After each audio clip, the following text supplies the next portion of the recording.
Bismillahirrahmanirrahim. Innal hamdalillah nahmaduhu wa nasta'inuhu wa nastaghfiruh wa na'udzu billahi min shururi anfusina wa min sayyiati a'malina. May yahdihillahu fala mudilla lahu wa may yudlil fala hadiya lahu. Asyhadu an la ilaha illallah wahdahu la syarika lahu wa asyhadu anna Muhammadan 'abduhu wa rasuluhu, amma ba'd. Fa inna asdaqal hadits kitabullah wa khairal hadi hadi Muhammadin sallallahu alaihi wasallam wa syarrul umuri muhdatsatuha wa kullu muhdatsatin bid'ah wa kullu bid'atin dhalalah wa kullu dhalalatin finnar.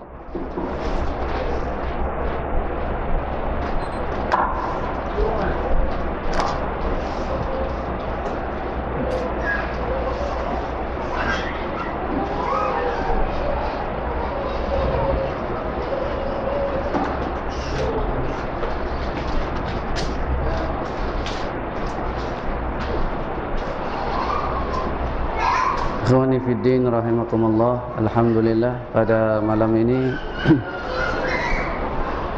sekali lagi kita diberi kesempatan oleh Allah Subhanahu wa taala untuk kita dapat meneruskan majlis ilmu ini. Seperti mana biasa, pada malam ini kita kembali mempelajari persoalan-persoalan akidah di dalam kitab Tauhid yang ditulis oleh Syekh Muhammad bin Abdul Wahhab rahimahullah. Pada minggu yang lalu kita telah mempelajari bab ataupun tajuk berikutnya di dalam kitab ini, yaitu la yuraddu man sa'ala billah. Tidak boleh menolak, yakni permintaan orang yang meminta billah dengan menggunakan nama Allah. Dan dinyatakan di dalam syarah tajuk ini, dan sebelum itu kita bacakan keterangan ataupun dalil yang dikemukakan oleh Syekh Muhammad bin Abdul Wahhab rahimahullah. An Ibni Umar radhiyallahu anhuma qala Rasulullah sallallahu alaihi wasallam, man sa'ala billahi fa'atuhu wa man ista'adza billahi fa'a'izuhu wa man da'akum fa'ajibuhu wa man sana'a ilaikum ma'rufa fakafi'uhu wa in lam tajidu ma tukafi'unahu fad'u lahu hatta tarau annakum qad kafa'tumuhu. Rawahu Abu Dawud wan Nasa'i bisanadin sahih. Dari Ibnu Umar radhiyallahu anhuma, dia berkata, Rasulullah sallallahu alaihi wasallam bersabda, man sa'ala billahi fa'atu. Siapa yang meminta dengan menyebut nama Allah, maka hendaklah kamu memberikannya. Hendaklah kamu memberikannya. Dinyatakan oleh Syekh Muhammad bin Shalih Al-Utsaimin rahimahullah tentang pernyataan ini ataupun sabda Nabi sallallahu alaihi wasallam ini, sesiapa yang meminta dengan menyebut nama Allah, maka hendaklah kamu memberikannya.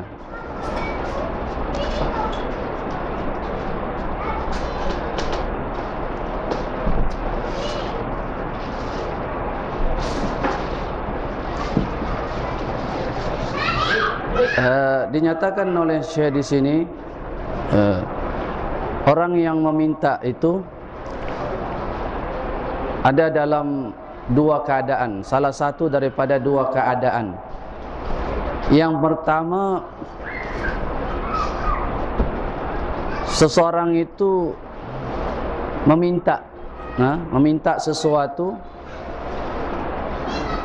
begitu sahaja. Misalnya dia minta, wahai fulan, berikanlah aku itu ataupun ini, Apabila perkara itu perkara yang dibolehkan oleh syarak, maka dia boleh memberikan kepada orang itu, seperti orang yang susah, orang miskin atau fakir, dia meminta zakat misalnya, harta zakat, maka perlu diberikan kepadanya. Dan juga yang kedua, seseorang itu meminta dengan menyebut nama Allah. Misalnya dia menyatakan, dengan nama Allah aku meminta ini ataupun itu kepadamu. Yang ini, perkara ini hendaklah juga diberikan kepadanya, walaupun dia itu tidaklah layak untuk menerima, ataupun misalnya dia itu orang biasa, bukan orang susah, orang miskin. Tetapi oleh kerana dia meminta dengan menyebut nama Allah Subhanahu wa taala, berarti itu suatu perkara yang besar,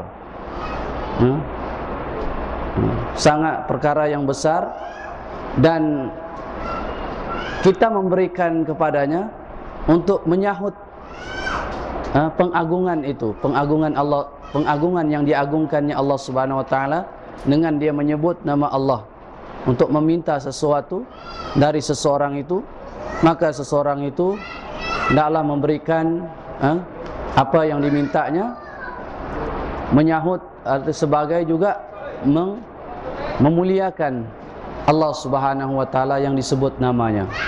Kecualilah kalau orang itu meminta dengan menyebut nama Allah, tetapi perkara-perkara yang dia minta itu perkara-perkara misalnya yang tidak baik, perkara-perkara dosa, ataupun permintaannya itu perkara yang boleh mendatangkan mudarat kepada orang yang diminta, maka ketika itu dia tidak bolehlah memberikannya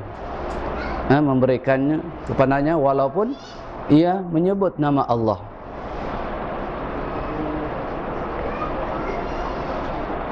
Misalnya yang pertama, apabila dia meminta dengan menyebut nama Allah tetapi dalam perkara-perkara dosa, seperti dia menyatakan, saya meminta kepadamu dengan nama Allah agar engkau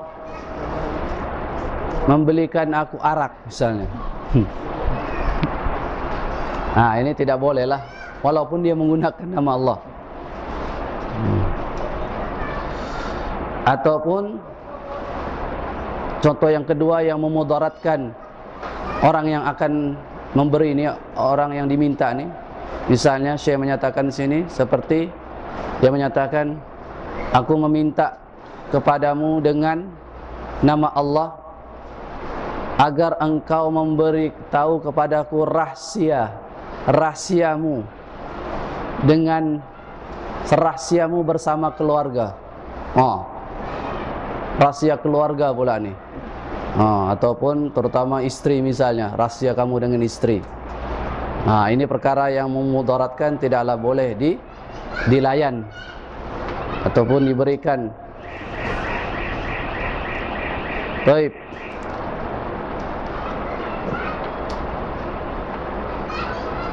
Seterusnya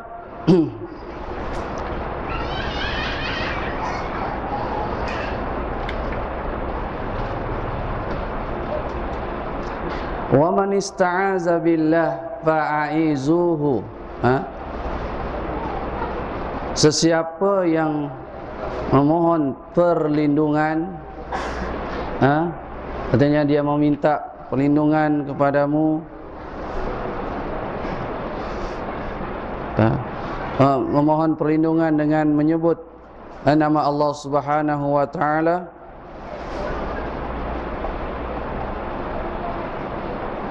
misalnya dia mohon perlindungan pada Allah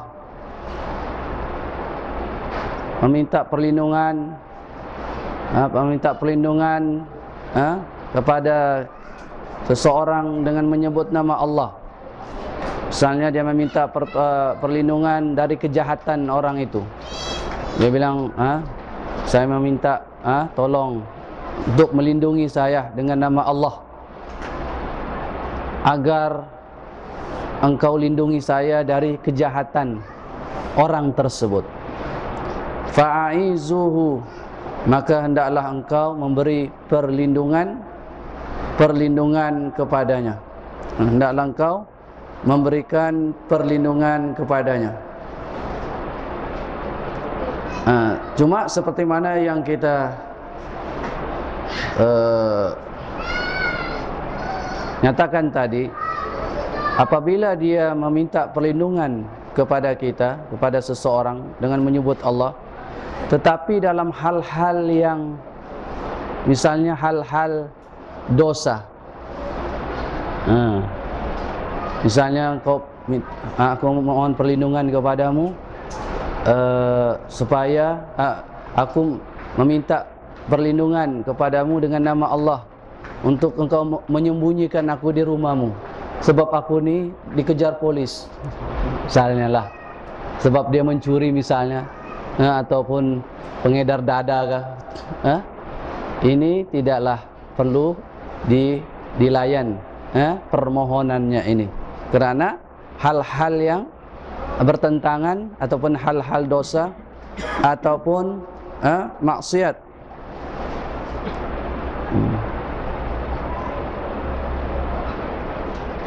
Baik.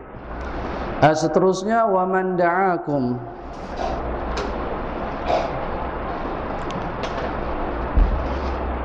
wa man da'akum fa'ajibuh, sesiapa yang menjemput kamu, mengundang, menjemput, fa'ajibuh, hendaklah kamu menerima jemputan itu, artinya pergi ke majlis yang dia jemput itu.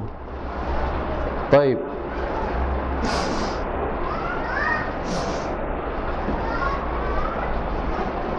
Dalam hadis ini, fa'ajibu artinya hendaklah, maknanya di situ lil wujub, hendaklah wajib menyahut ataupun menerima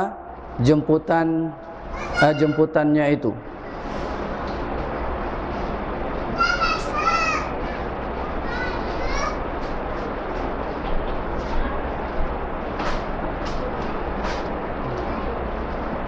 Karena di dalam sebuah hadis yang diriwayatkan oleh Al-Bukhari, Nabi SAW pernah bersabda, syarrut ta'am ta'amul walimah, yud'a ilaiha may ya'baha, yud'a ilaiha may ya'baha wa yamna'uha may ya'tiha, wa man lam yajib faqad 'asallaha wa rasulahu. Seburuk-buruk makanan adalah makanan al-walimah, majlis walimah, majlis kesyukuran, ataupun perkahwinan, yang mana bagaimana yud'a ilaiha may ya'bah, dia menjemput orang yang tidak mau, may ya'bah, dan dia tidak menjemput orang yang ingin datang. Terbalik kan? Orang yang ada halangan, dia paksa dia jemput.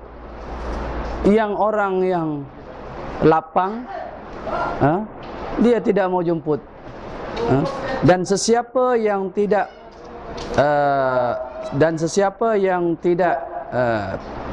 menyahut jemputan itu, maknanya yang faqad asallaha wa rasulahu, maka sesungguhnya dia telah bermaksiat kepada Allah dan Rasulnya.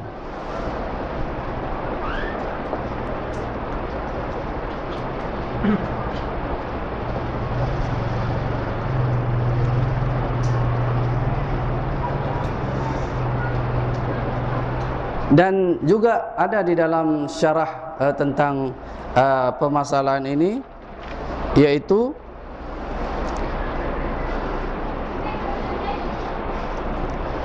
Jemputan ini wajib, ataupun ada setengah ulama menyatakan sunat, pergi ke majlis seperti itu, tetapi dilihat di majlis itu,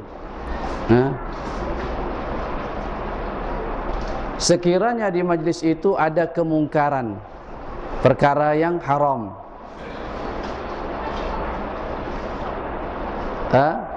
maka dia tidak boleh pergi dan bersama-sama melakukan maksiat ataupun perkara yang diharamkan di dalam di majlis itu. Namun boleh juga dia pergi. Boleh juga dia pergi, yang pertama atas dasar menerima jemputan, yang kedua dia pergi itu dia mestilah taghyirul munkar.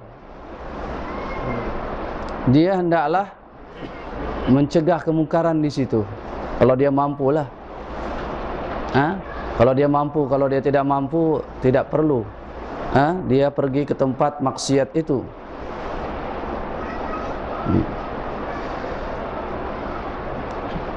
Jadi ini adalah merupakan perkara yang perlu diperhatikan tentang majlis jemputan itu. Kalau asalnya wajib, ada ulama menyatakan sunat, mesti dia pergi ke majlis tersebut, tetapi melihatlah keadaan majlis itu. Kalau di sana ada misalnya minum arak dan sebagainya yang haram, maka dia tidak boleh pergi. Boleh dia pergi, tapi pergi dia ke sana untuk menasihati mereka, untuk melarang mereka dari melakukan kemungkaran-kemungkaran itu. Kalau dia tidak mampu, dia tidaklah perlu pergi. Kerana apabila dia tidak merubah ataupun sekurang-kurangnya menasihati mereka, berarti dia menyertai mereka, berarti dia redha, dia setuju dengan perbuatan-perbuatan haram mereka itu. Wa man sana ilaikum ma'rufa fakafi'uhu fa in lam tajidu ma tukafi'unahu fad'u lahu hatta tarau annakum qad kafa'tumuhu. Dan yang terakhir dalam hadis ini, dan sesiapa yang membuatkan kamu suatu kebaikan, memberi kebaikan kepada kamu, seperti dia memberi hadiah, dia memberi sesuatu kepada kamu, suatu kebaikan,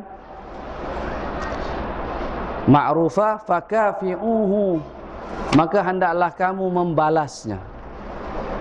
Hendaklah kamu membalasnya, yaitu sama ada seumpama kebaikannya itu, pemberiannya itu, ataupun lebih baik daripada itu, ataupun lebih baik daripada itu.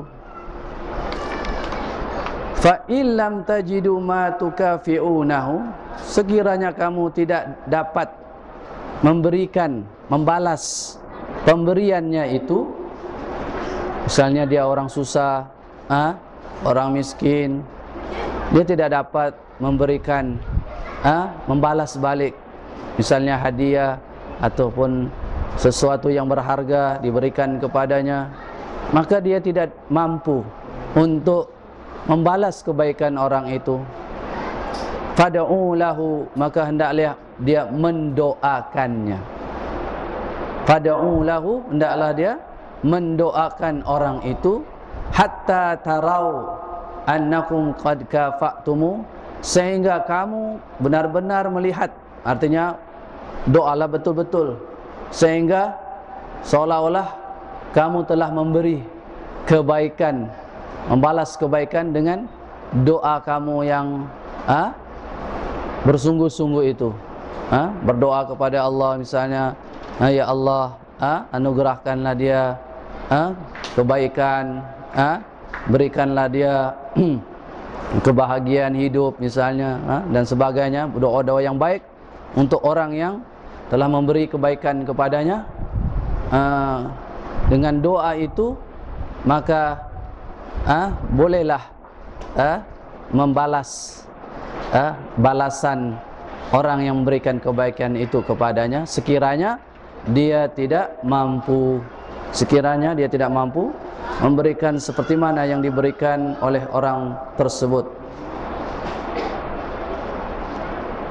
Baik.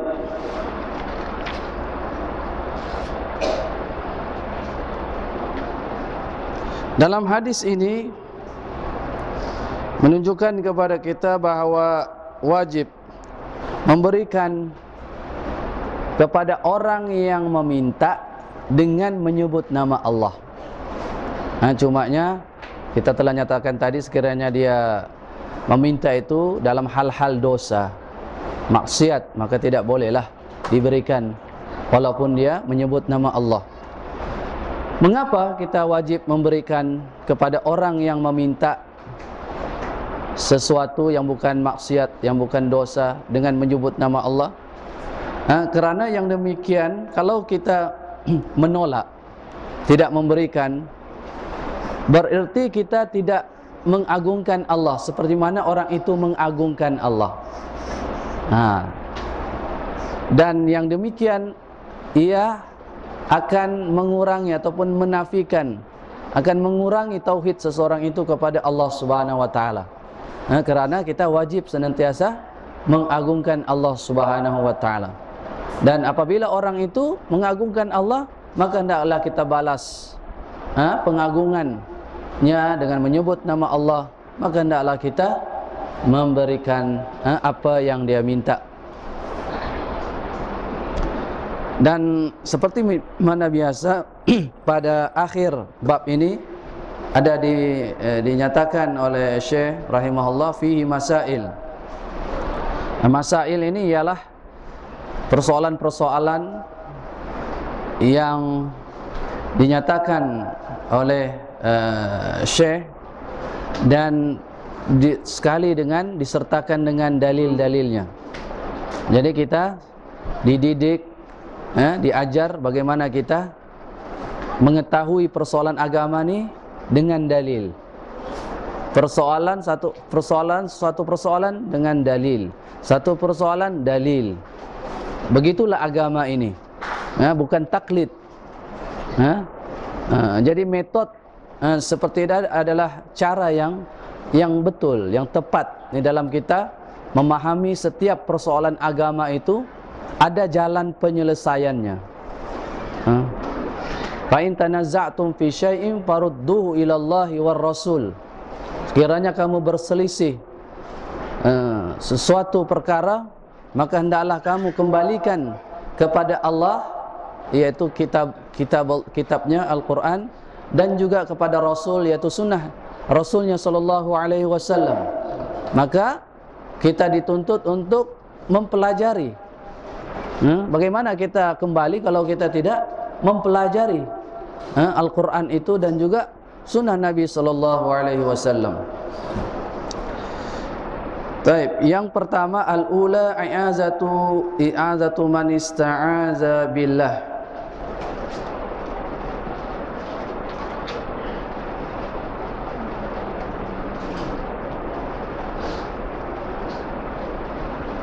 Isti'azatu man ista'aza billah, memberikan perlindungan kepada orang yang meminta perlindungan kepada seseorang dengan menyebut nama Allah. Dan kita telah nyatakan dalam perkara-perkara dosa, dalam perkara-perkara maksiat, tidak boleh diberi perlindungan pada orang yang misalnya minta perlindungan dalam keadaan dia itu melakukan dosa, walaupun dia menyebut nama Allah, minta perlindungan kepada kita. Yang kedua, dalilnya hadis yang kita bacakan tadi di dalam bab ini, man ista'aza billah fa'izu. Yang kedua, i'ta'u man sa'ala billah, memberikan kepada orang yang meminta kepada kita dengan menyebut nama Allah. Namun kalau dia meminta sesuatu yang haram, misalnya dia meminta arak, ataupun uang untuk dia berjudi, dia menyebut nama Allah, ini janganlah kita layan. Ini kita nasihatkan dia agar jangan melakukan perkara-perkara haram itu. Apa dalilnya? Dalilnya ialah man sa'ala billahi fa'atuhu. Dalilnya sama juga dalam hadis yang sama, man sa'ala billahi fa'atuhu. Yang ketiga, as-salisah ijabatu da'wah. Wajib menerima jemputan, artinya pergi ke majlis orang yang menjemput untuk majlisnya, dengan syarat majlis itu tidak ada padanya perkara-perkara maksiat, perkara-perkara yang mungkar.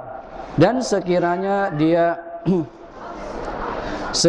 dia mampu menghadiri majlis yang ada kemungkaran, mampu maknanya sih untuk menghalang ataupun untuk menegur atau menasihati mereka, itu lebih bagus kalau dia ada kesanggupan, dia pergi ke sana. Itu lebih bagus juga. Dalam arti kata dia dalam rangka menasihati mereka agar berhenti ataupun tidak meneruskan acara-acara yang haram, yang ada maksiat, misalnya tari menari lelaki dengan wanita yang bukan mahram, apalagi yang buka aurat dalam yang kita lihat pada hari ini. Jadi banyak perkara yang tidaklah sesuai dengan syarak ataupun dengan Islam. Maka hendaklah kita berusaha untuk mencegah kemungkaran-kemungkaran ini, tetapi tentulah dengan ilmu, dengan ilmu yang kita ada. Baik. Ar-rabi'ah, yang keempat, al-mukafa'atu 'ala as-sani'ah, membalas. Al-mukafa'ah ini membalas orang yang telah memberikan kebaikan kepada kita. Kalau dia memberikan misalnya hadiah ataupun sesuatu barang, makanankah, minumankah, maka sekiranya kita ada kemampuan, maka kita perlu membalas kebaikannya itu, dan itu adalah yang baik, yang baik, ataupun yang lebih baik. Sekiranya dia ada kemampuan, dia membalas dengan yang lebih baik daripada pemberian orang itu. Kerana kita telah nyatakan hadis yang kita ada juga sebutkan, yang kita sebutkan sebelum ini, bahawa kalau kita lihat sesiapa yang membalas suatu kebaikan, hendaklah kita balas setimpal ataupun seperti ataupun yang lebih baik daripada apa yang dia berikan itu. Maknanya kedua-dua pihak ini adalah orang yang mulia, memberi. Al-yadul ulya khairum minal yadis sufla. Tangan yang di atas lebih baik daripada tangan yang di bawah. Kalaulah misalnya seseorang itu diberikan satu kali, dia mampu untuk membalas, tapi dia tidak memberikan satu kali. Kalau 2 kali, 3 kali, dan banyak kali, bagaimana? Kan? Kalau dia mampu, hendaklah dia memberikan atas kemampuannya itu. Dalilnya yaitu hadis yang sama, wa man sana ilaikum ma'rufa fakafi'uhu. Dan sesiapa yang membuatkan suatu kebaikan, membuatkan satu kebaikan kepada kamu, hendaklah kamu balas kebaikannya itu dengan memberikan juga kepadanya apa yang seumpama apa yang diberikannya itu, ataupun pemberian itu lebih baik daripada apa yang diberikan oleh orang itu. Al-khamisah, yang kelima, anna du'a mukafaatun liman la yaqdir illa alaih. Doa ke atas sebagai balasan bagi mereka yang tidak mampu. Dia misalnya miskin, dia diberikan misalnya makanan, ataupun sesuatu yang berharga. Dia orang susah, dia orang miskin, dia tidak dapat membalas pemberian orang itu. Maka bagaimana dia lakukan? Hendaklah dia mendoakan. Dia berdoa kepada Allah, mendoakan kepada Allah, mendoakan kebaikan, kebaikan yang diberikan oleh Allah Subhanahu wa taala kepada orang tersebut yang memberikan kebaikan kepada dia.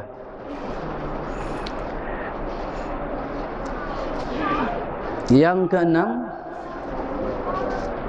as-sadiqalu hatta tarau annakum qad kafa'tumu. Hendaklah dia berdoa sehingga dia melihat bahwasanya doanya itu cukup untuk membalas.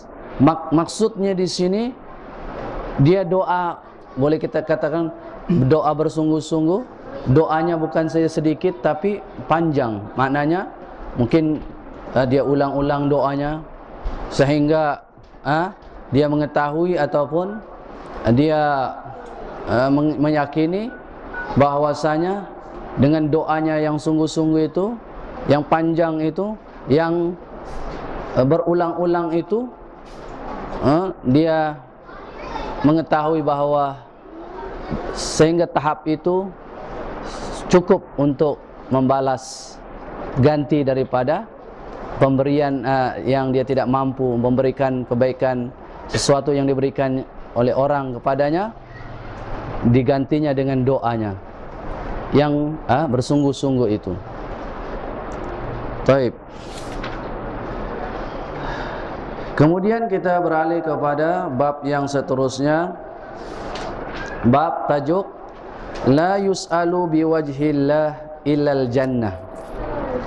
La yus'alu biwajhillah illal jannah.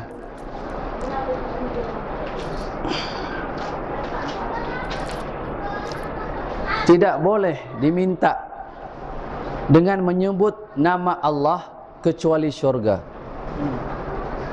Tidak boleh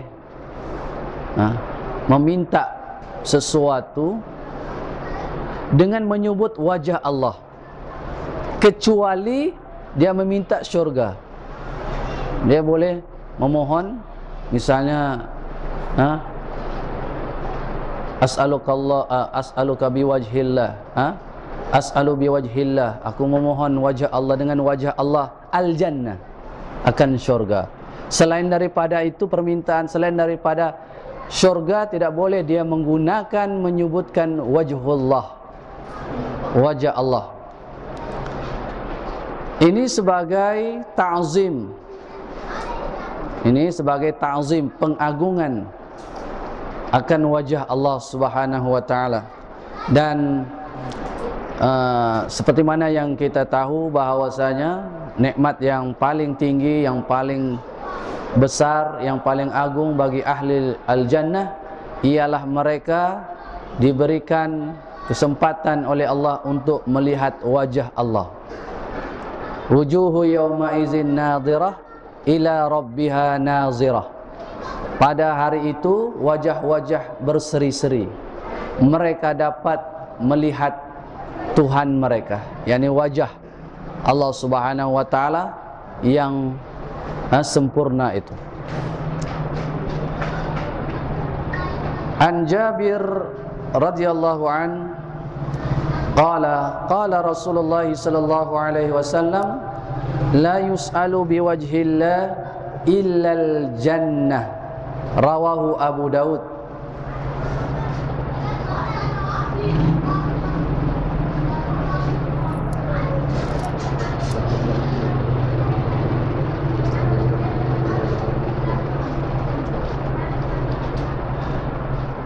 Dari Jabir radhiyallahu anhu, dia berkata, Rasulullah sallallahu alaihi wasallam bersabda,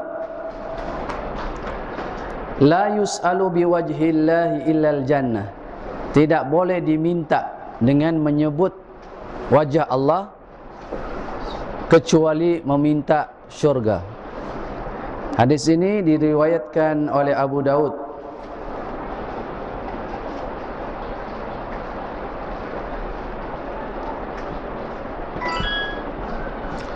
Mengapa tidak boleh seseorang itu meminta dengan menyebut nama, dengan menyebut wajah Allah kecuali dia minta syurga?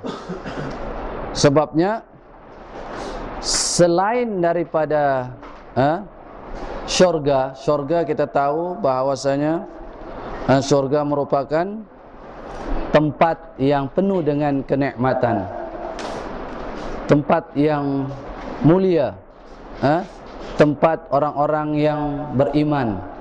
Mereka tinggal dan kekal di dalamnya, menikmati pelbagai nikmat yang sangat luar biasa, yang tidak pernah kita dengar dengan telinga kita, dan kita tidak pernah melihat dengan mata kita.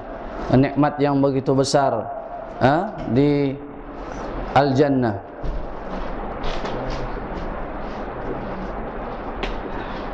Sebab selain daripada syurga, perkara-perkara yang lain, misalnya permintaan-permintaan di permintaan-permintaan dunia ini, ia merupakan suatu perkara yang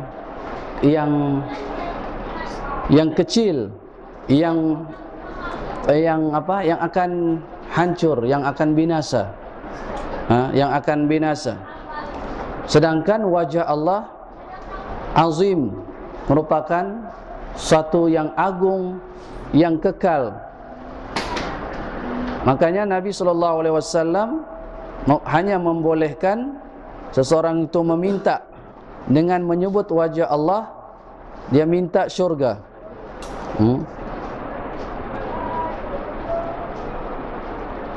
Sebab syurga itu merupakan suatu yang agung, satu yang mulia, dan meminta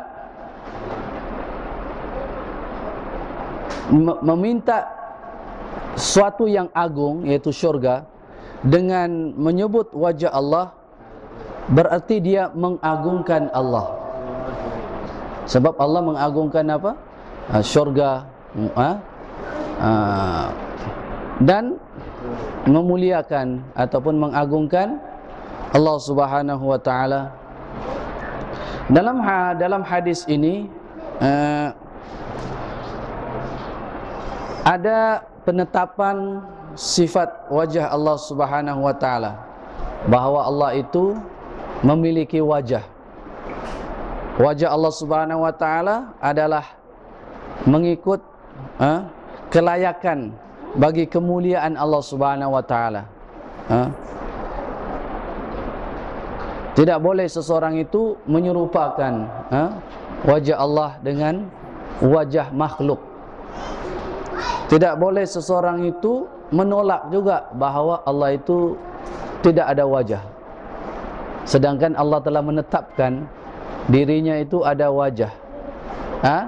Dan seseorang itu tidak boleh menggambarkan ataupun mempersoalkan bagaimana wajah Allah, kerana itu perkara yang gaib. Allah tidak beritahu, Rasul tidak bagi tahu, perkara yang gaib. Jadi tidak boleh seseorang itu mempersoalkan. Misalnya masyhur perkataan Imam Malik apabila ditanya tentang istiwa, Allah bersemayam di atas arasy, Allah beristiwa di atas arasy. Apabila ditanya tentang istiwa, maka Al-Imam Malik rahimahullah menjawab, al-imanu bihi wajib. Beriman bahawa Allah itu beristiwa di atas arasy adalah wajib. Kemudian kemudian apa lagi, siapa ingat? Bertanya bagaimana istiwa itu adalah bid'ah. Bertanya bagaimana Allah itu beristiwa di atas arasy adalah perkara yang tidak pernah ditanya oleh sahabat Nabi, tabi'in, Imam Syafi'i, Imam Ahmad, Imam Abu Hanifah, dan ulama-ulama ahli sunnah tidak pernah. Dan itu apabila persoalan seperti itu perkara yang baru dalam agama. Jadi kewajiban kepada kita untuk beriman, menerima apa yang ditetapkan oleh Allah Subhanahu wa taala, tanpa kita, pertama kita wajib menetapkan seperti mana yang ditetapkan oleh Allah tentang nama dan sifatnya. Dan ada lagi tertinggal perkataan Imam Malik itu, al-istiwa maklum, dia kata. Istiwa itu diketahui maknanya dalam bahasa. Al-istiwa artinya tinggi, tempat tinggi, dia tinggi. Istiwa ala wartafa'a, maklum, maknanya diketahui. Misalnya as-sami, mendengar. As-sami ini maklum, maknanya mendengar. Mendengar, itu suara. As-sami dalam bahasa kita mendengar, diketahui maknanya. Tetapi mempersoalkan bagaimana Allah mendengar. Dengan apa Allah mendengar misalnya? Bagaimana Allah mendengar?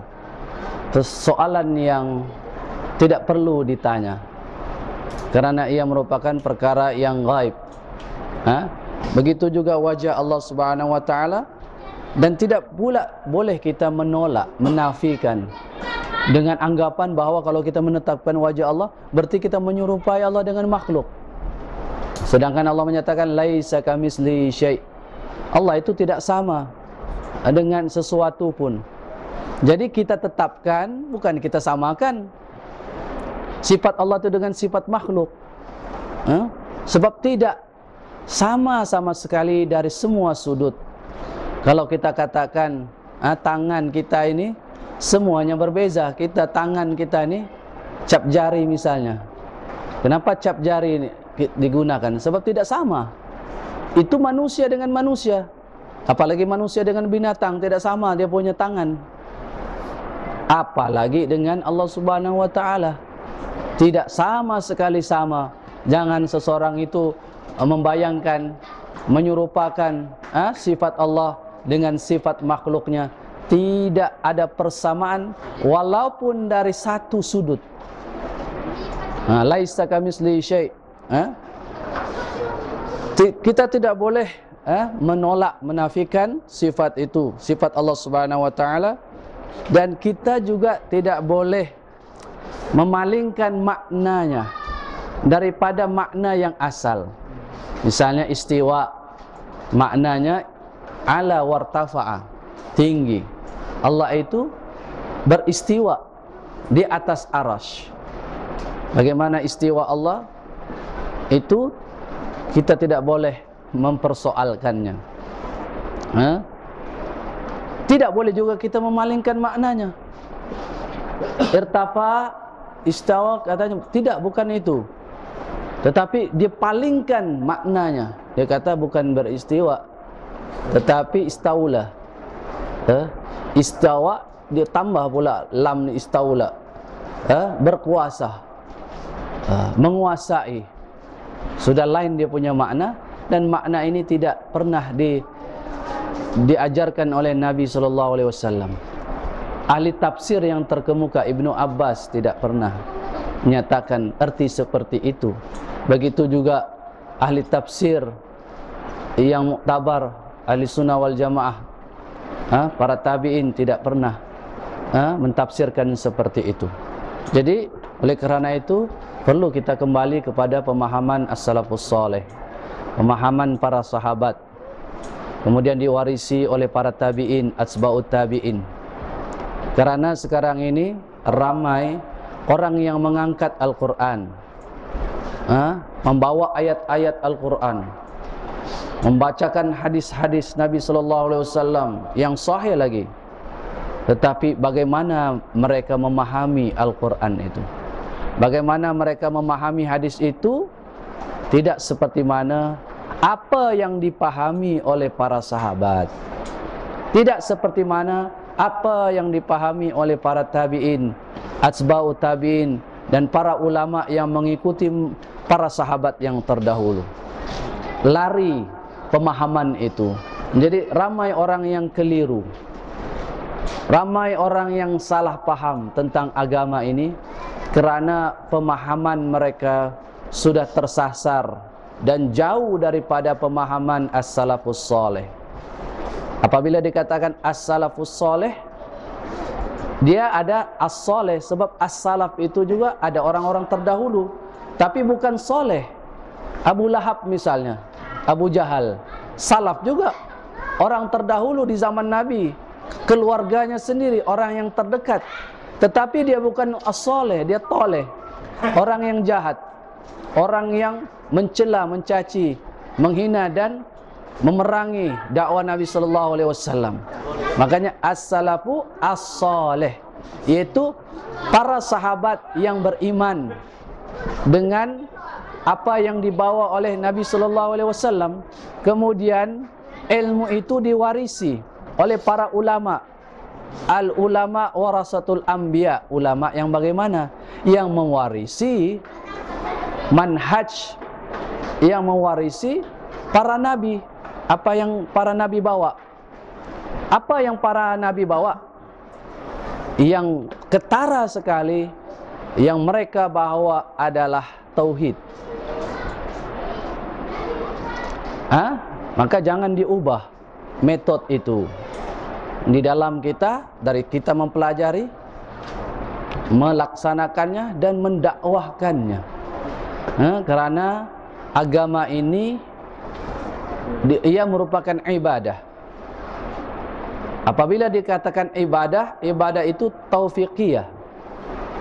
Tidak boleh akal mengambil alih untuk menentukan ibadat. Wahyu Allah yang hanya menetapkannya. Kalau ada orang mengatakan, dia kata, mengapa perkara ini tidak boleh? Kan ada orang selalu, mengapa perkara ini tidak boleh dilakukan? Sebenarnya terbalik. Sebenarnya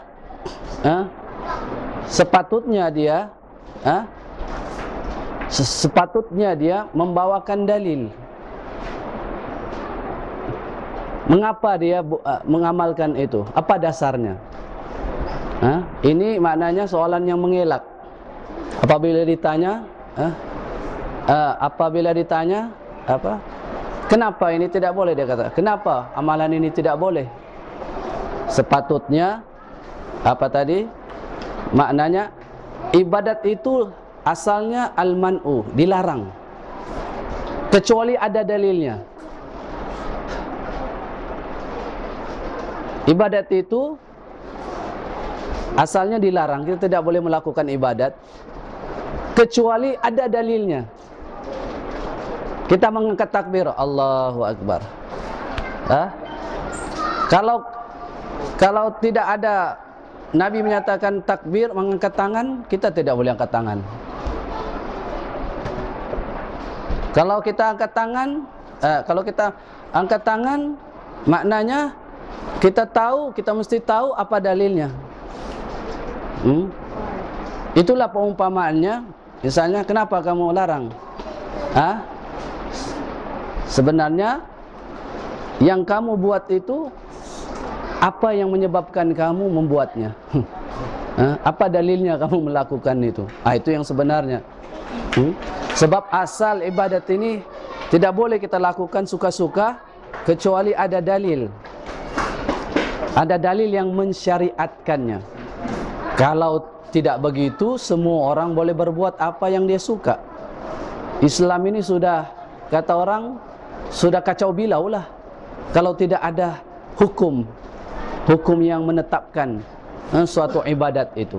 Jadi perlu kita mengetahui bahawa pemahaman tadi yang kita nak tekankan, pemahaman yang benar itu adalah pemahaman orang yang paling baik, generasi yang paling baik umat ini, yaitu generasi as-salafus soleh. Apabila dikatakan as-salafus soleh, yaitu orang-orang yang terdekat dengan Nabi SAW. Bukan suatu jamaah, bukan satu kumpulan, bukan suatu parti, tapi ia merujuk kepada pemahaman para sahabat. Bukan kita mau mengajak kepada suatu kelompok, tetapi kita diperintahkan sama-sama kembali kepada as-salafus soleh. Walaupun kita ini bukanlah setaraf dengan para sahabat, tetapi kita perlu mencontohi, kerana mereka adalah orang yang disebutkan oleh Allah di dalam Al-Quran, dipuji. Orang-orang yang beriman dipuji. Siapa yang terutama, yang terawal dipuji? Tentulah orang-orang yang beriman, berdamping dengan Nabi SAW, yang mendapat kemuliaan dan redha dari Allah Subhanahu wa taala. Jadi di dalam memahami agama ini, mestilah kita kembali kepada pemahaman yang benar, yaitu pemahaman as-salafus saleh. Seterusnya dalam hadis ini boleh kita meminta syurga dengan menyebut wajah Allah. Seperti mana di dalam hadis ini, tidak boleh meminta sesuatu dengan menyebut wajah Allah kecuali syurga. Kecuali dia minta syurga. Boleh dia menyatakan, aku meminta syurga dengan wajah Allah. Boleh. Tapi yang lain itu tidak boleh. Sebagai apa? Sebagai wajib mengagungkan wajah Allah. Ini sebagai mengagungkan sifat Allah, yaitu wajah Allah Subhanahu wa taala. Seterusnya haram meminta sesuatu yang bukan syurga dengan menyebut wajah Allah, dengan menyebut wajah Allah Subhanahu wa taala. Mengapa dilarang meminta sesuatu selain syurga dengan menyebut wajah Allah? Kerana apabila dia menyebut, misalnya dia menyatakan, aku memohon kebun, misalnya kebun yang subur dengan wajah Allah, yang demikian itu sesungguhnya dia telah mengurangi, menafikan pengagungan Allah Subhanahu wa taala. Dia meminta sesuatu yang di sisi Allah tidak ada nilai. Dunia ini tidak ada nilai di sisi Allah Subhanahu wa taala. Kemudian dia meminta dengan menyebut wajah Allah. Sesuatu yang hina, dia minta sesuatu yang hina di sisi Allah dengan menyebut wajah Allah. Ini berarti dia tidak mengagungkan Allah. Artinya dia meminta sesuatu yang tidak dinilai oleh Allah Subhanahu wa taala. Tetapi kalau dia meminta syurga dengan menyebut wajah Allah, maka ini sesuatu yang agung. Syurga itu merupakan suatu yang agung. Kemudian dia menyebut wajah Allah, maka tepatlah sesuai dengan permintaannya itu. Baik, jadi untuk ini yang dapat kita sampaikan kuliah akidah kita pada malam ini. Mudah-mudahan apa yang kita pelajari sedikit sebanyak dapat memberi ilmu yang bermanfaat kepada kita. Dan mudah-mudahan Allah Subhanahu wa taala senantiasa memantapkan akidah kita, meningkatkan keimanan kita kepada Allah, dan memberikan istiqamah untuk kita terus tunduk dan patuh kepada Allah Subhanahu wa taala. Aqulu qouli hadza wa astaghfirullah li wa lakum wa sallallahu ala Muhammad wa ala alihi washabbihi wasallam. Alhamdulillahirabbil alamin. Assalamualaikum warahmatullahi wabarakatuh. ويريد الذين يتبعون الشهوات أن تميلوا ميلا عظيما يريد الله أن يخفف عنكم وخلق الإنسان ضعيفا